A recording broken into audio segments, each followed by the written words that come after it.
చంద్రబాబు నాయుడు గారి యొక్క Davos tour utter flop అయిపోయిందంట. ఆంధ్ర రాష్ట్రంలో పరిశ్రమలు పెట్టడం కోసం ఒక్క పారిశ్రామికవేత్త కూడా ఇంట్రెస్ట్ చూపించట్లేదంట. ఎందుకు అంటే ఆంధ్ర రాష్ట్రంలో చంద్రబాబు నాయుడు ముఖ్యమంత్రిగా ఉంటే మేము ఇక్కడ ఇన్వెస్ట్మెంట్ పెట్టడానికి మేము ముందుకు రాలేము బాబోయ్ మమ్మల్ని వదిలేయండి అని చెప్పి చేతులెత్తేసారట.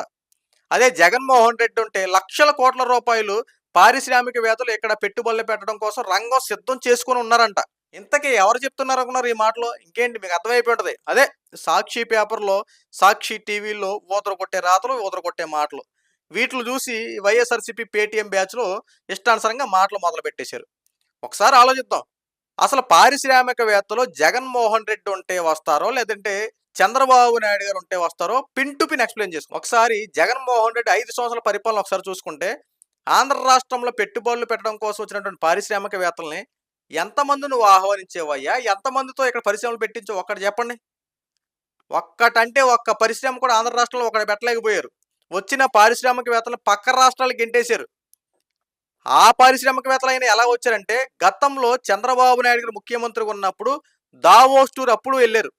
దావోస్ టూర్ వెళ్ళినప్పుడు అక్కడ అనేక మంది పారిశ్రామికవేత్తలతో మాట్లాడుకొని ఎంఓయూలు కుదుర్చుకొని ఆంధ్ర రాష్ట్రంలో పెట్టుబడులు పెట్టండి అని చెప్పి వాళ్ళతో మాట్లాడుకున్నప్పుడు 2019, 2024 ఎలక్షన్‌లో చంద్రబాబు నాయుడు ఓడిపోయారు.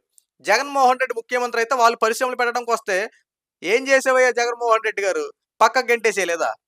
వాళ్ళతో బేరాలు కుదుర్చుకున్నాం. ఆ బేరాలు సెట్ అవ్వకపోయేపాటికి, "ఏయ్! ఆంధ్ర రాష్ట్రంలో పెట్టుబడులు పెడతారా మీరు? ఎళ్ళిపోండి. నేనన్న రేటుకే నేను చెప్పిన విధంగా మీరు పెట్టుబడులు పెట్టాలి. మీ సొంత అభిప్రాయాలు కాదు. నా ఇష్టం వచ్చినట్టు నేను చెప్పిన ప్రకారం మీరు నడుచుకోవాలంటూ పారిశ్రామికవేత్తలను బెదిరించి పక్క రాష్ట్రాలకు గెంటేసిన ఘనత మీది కాదయ్యా జగన్మోహన్ రెడ్డి గారు. ఈ రోజున మీరు పరిశ్రమల గురించి, అభివృద్ధి గురించి, రాష్ట్రంలో పెట్టుబడులు పెట్టడం కోసం మేము ముందుంటామని చెప్పి మాట్లాడుతా ఉన్నారా?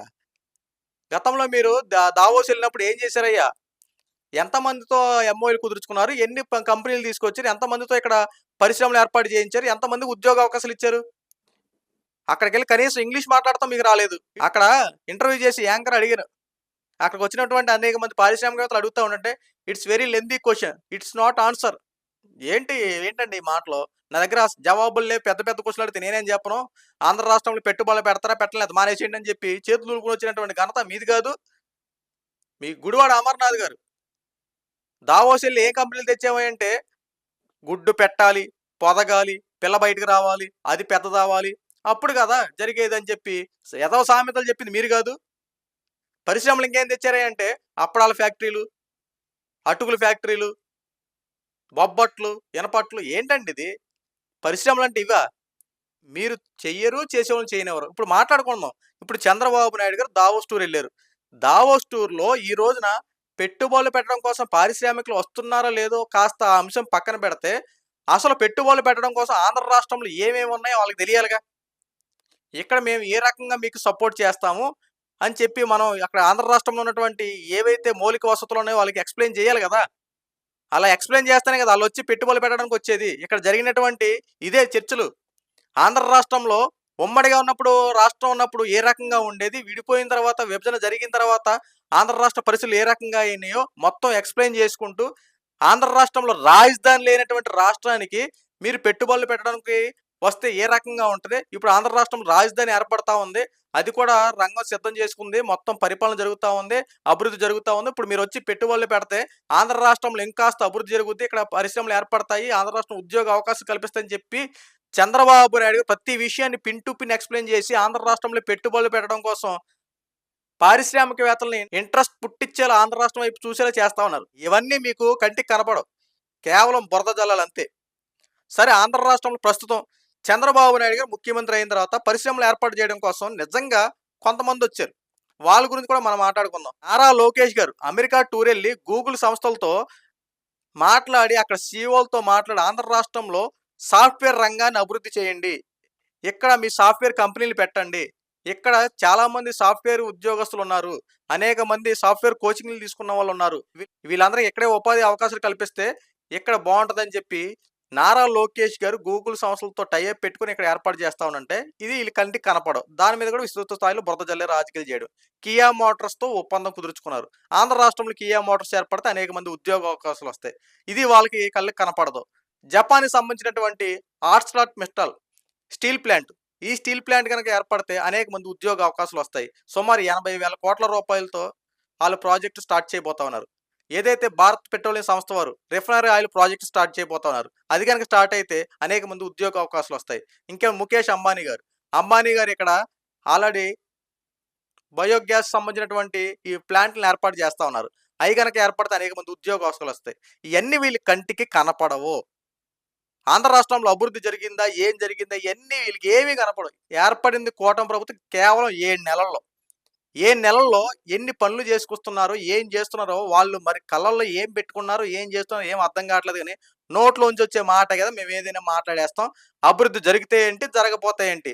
ముందు నోట్లోంచి ఒక మాట వదిలేయాలి అంతే అంటూ విస్తృత స్థాయిలో బురద జల్లే రాజకీయాలు చేస్తున్నారంతే. ఈ రోజున కూటమి ప్రభుత్వం అన్న మాట ప్రకారం ప్రతీదీ చేసుకుంటూ వస్తున్నా వాళ్ళకి కనిపించట్లా. దావోస్ టూర్ అట్టర్ ఫ్లాప్ అయింది. 100 కోట్లు ఖర్చయింది. ప్రభుత్వ ధనం దుర్వినియోగం చేశారు. చంద్రబాబు నాయుడు గారు అక్కడికెళ్ళి చేసిందేంటి? అసలు చేసేదేమైనా ఉందా? చెందేదేమైనా ఉందా? మాటలు చెప్పడమే, చేతుల్లో ఏమీ లేదు. 7 నెలల మాటలే చెప్తా ఉన్నారు. ఇక రాబోయే రోజుల్లోనూ కూడా మాటలతోనే గడిపేస్తారు. సూపర్ 6 పథకాలు పక్కన పెట్టేశారు. అది చేస్తున్నారు, ఇది చేస్తున్నారు అని చెప్పి బురద జల్లే రాజకీయాలు చేయడం తప్ప, ప్రజలకి మీరు ఏమైనా చేయగలిగారా? కనీసం ఏదైనా సమస్య మీద నిజంగా మీరు పోరాడగలిగారా? ప్రజా సమస్యల పట్ల మీరు నిజంగా ప్రతిపక్షంలో ఉన్నవాళ్ళు ఏం చేస్తారు? ఏదైనా పథకం ఇవ్వలేదనుకో, ఆ పథకం ఎందుకు ఇవ్వలా? ఎప్పుడిస్తారు? ఏ సందర్భంలో ఇస్తారని చెప్పి దాని మీద ఫైట్ చేసేవాళ్ళని చూసాం గానీ, ప్రతిదానికి అమ్మ గిల్లితే ఏడుతారు చూసావా పిల్లలు, అలాగా ప్రతిదానికి అని కీచినట్టు వదిలేసినట్టు ప్రతిదానికి బురద జల్లి రాజకీయం మొదలుపెట్టేసారు ఈళ్ళు. అసలు వాస్తవాలు తెలిసి మాట్లాడుతున్నారో, తెలియక మాట్లాడుతున్నారో అర్థం కావట్లా.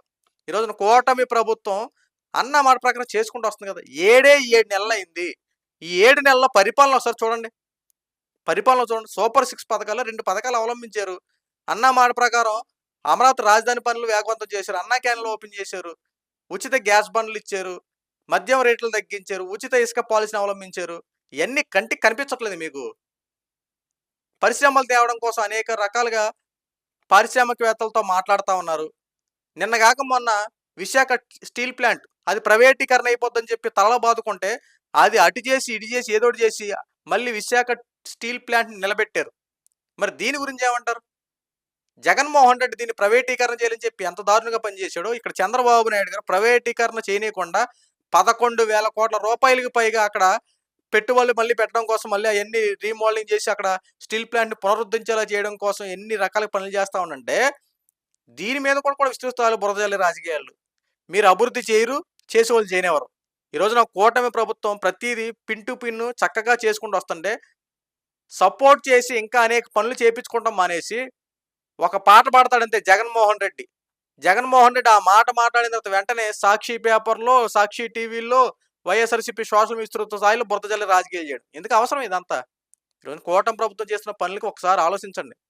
అంతే తప్ప బురద జల్లే రాజకీయాలు చేసుకోవడం వల్ల ఇక్కడ కూటమి ప్రభుత్వం ఏమి కదపలేరనుకో, కానీ వాస్తవాలు ప్రజలు తెలుసుకుంటే చాలు. ప్రజలకు అన్నీ తెలుసు. అయినా సరే ఏదో రకంగా విస్తృత స్థాయిలో విష ప్రచారాలు చేయాలి కాబట్టి, కూటమి ప్రభుత్వం మీద విషం కక్కాలి కాబట్టి, జగన్మోహన్ రెడ్డి అండ్ బ్యాచ్ ఏదో రకంలో బురద జల్లడానికి ఫిక్స్ అయిపోయారు. సో, ఇప్పటికైనా వాస్తవాలు తెలుసుకోండి.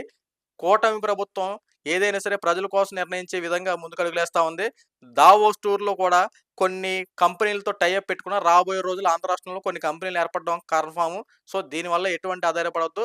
ఖచ్చితంగా కంపెనీలొస్తాయి. అనేక మంది ఉద్యోగ అవకాశాలొస్తాయి. సో, ఈ వీడియో మీకు నచ్చితే లైక్ చేయండి, షేర్ చేయండి. ఇలాంటి మరిన్ని అప్డేట్స్ కోసం మన ఛానల్ సబ్స్క్రైబ్ చేసుకోండి. Thank you.